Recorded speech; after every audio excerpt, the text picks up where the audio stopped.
Team Trinidad, congratulations. History here at the World Cup. Just sum up how you're feeling for us. Wow. I don't think there are enough words to sum up the way that we're feeling right now. I will hold the Trinidad. To be the seeded team in the group, despite the fact that we didn't come out of the group, shows that we have the level to compete. A little too late, but that's how it goes sometimes. I'll agree with that. It's that we needed to win 4-1, 4-0, 4-1, 4-2 to progress.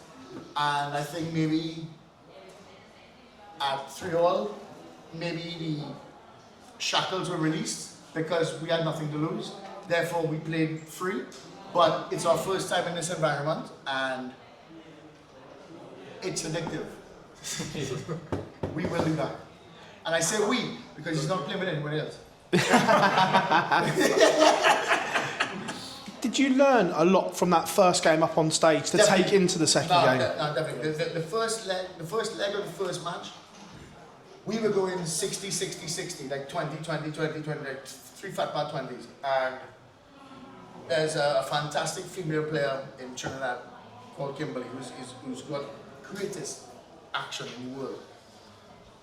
But she plays too safe for how good she is. And after the 4th 60 in a row, I pull my darts and I'm telling myself, you're playing like Kimberly. Go for the triple. And then it clicked after a leg and a half, and then all of a sudden, even Joshua said, the crowd, the noise, it became like a fuzz. It just became background, and it was just us and the ball. Simple as that. And it was surprising how easy it was to adapt to that environment.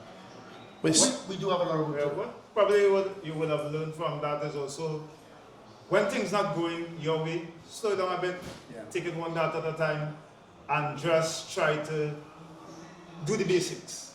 And that is exactly what we learned from the first game, and was able to execute in this game. We saw Rashad Sweeting at the World Championships just illuminate Ali Pali. Did he give players, not just you two, but just the whole region, the Caribbean region, the confidence to go and, if he can do it, we can go and do it as well? What Rashad accomplished and what Rashad did is, it's a credit to him, a credit to the Bahamas Darts Association.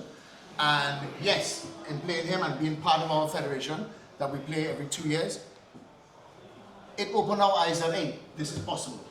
If we put the work in, it's possible. And he's a fantastic player. We actually beat him and his partner in the final. So it's, I keep saying, yes, we're going to be back. But it's not a coin toss. You've got Argentina, you've got Brazil, you've got Bahamas, you've got Barbados. So it's always a strong, and it's a very large qualifying region. It's the whole of the Caribbean and Latin and South America. So for one spot. So it's, you lose one game and you're done. But having been here, I can speak for Joshua as well in this aspect, and being able to compete and not being out of place, it's going to spur, to me, everyone in the region on to do better and to put in that extra work, and we will always be represented strongly. How big is the talent pool then in that area, let's say Latin America, South Africa? You're looking at it. Trinidad. In Trinidad and Tobago, we basically have 200 persons to pick from. We have a communal hall, 200 persons playing several, well, we have 3 tiers. Yeah, 3 tiers. At A level, B level, C level. And that's basically it. Both myself and Joshua are on the committee that runs that in Trinidad. And coming out of the last CDLC championship in Panama, disregarding the doubles, just within the singles, in the top 20 in the region, Trinidad has 4 main players, which is a massive step in the right direction. And one of those guys has only been playing darts for a year. So if the bug has bitten him and darts has truly sunk its claws into him, it will happen to other people. And we're going to have to stay on our toes because people are coming for our spots, which I welcome. This also shows that PDC, maybe CDLC, CDC, whoever needs to probably renegotiate how many teams we bring to the World Cup. 2 teams, 3 teams even. Because it shows... Three stretches, but at least 2 teams. Because the quality of darts within the region continues to rise yearly, thanks to CDLC and the PDC. We are really grateful for the opportunity, but it shows that we have the talent and we need to be given the opportunity so that we can showcase our talents to the world. Cheers, guys. Thank you.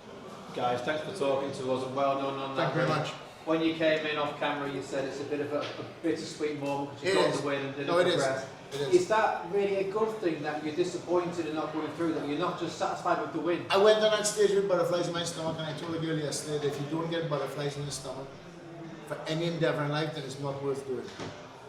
You have to embrace those nerves, those butterflies, and it was the, I'm gonna upset my wife now, best experience of my life. I have no children, best experience of my life.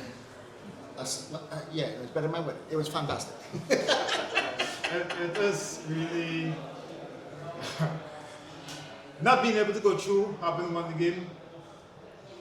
Definitely is very disappointing, but at the end of the day, there are rules and there are points, then there are other factors that needs to be taken into consideration. Fundamentally, we should have done better in the first game. Yeah. Simple as that. It all falls back to us, so we go back to the drawing board. There's no one else that throws it out other than myself or Joshua. Fix it, so we can't blame the situation or the rules or anything. Everyone plays the same rules. It's a level playing field. If we'd done better in the first game and won that game, we would have progressed. Simple as that. And it is bittersweet to win. I'll still cry, but not as much. Even still though, could we look back on this in 3, 4, 5 years time as a real landmark moment in darts in that area of the world? As what are we winning next year? Definitely, I think this will be a launch pad for darts in Trinidad, not just Trinidad and Tobago, but I believe the other nations in the Caribbean and Latin America will improve their game, and you would see a better quality coming out of CDLC. And if we are able to get Peter and Jeff, because with all their efforts, well, both of us would not be sitting here right now. But we also need the support of corporate funding and government funding. We also say thanks to the clubhouse, Maurice and UPS for having us here. Basically funding our trip, and the Trinidad and Tobago Darts Association. So yes, we will definitely, we more than likely would be here next year. All things being equal. Well, we look forward to seeing you next year. Thanks for talking to us. Thank you very much. To see you again. No, it's been our pleasure. You said at the beginning that the feeling playing up there for the first time was addictive. We hear that a lot from players, that playing on stage is addicting. Can you just explain that? What makes it? It's strange. It's first leg of the first game. We both played super cautiously, just to stay straight. And it's 20, 20, 20, and you're down 1-0, and then all of a sudden it's like, we're not going to win playing like this. So you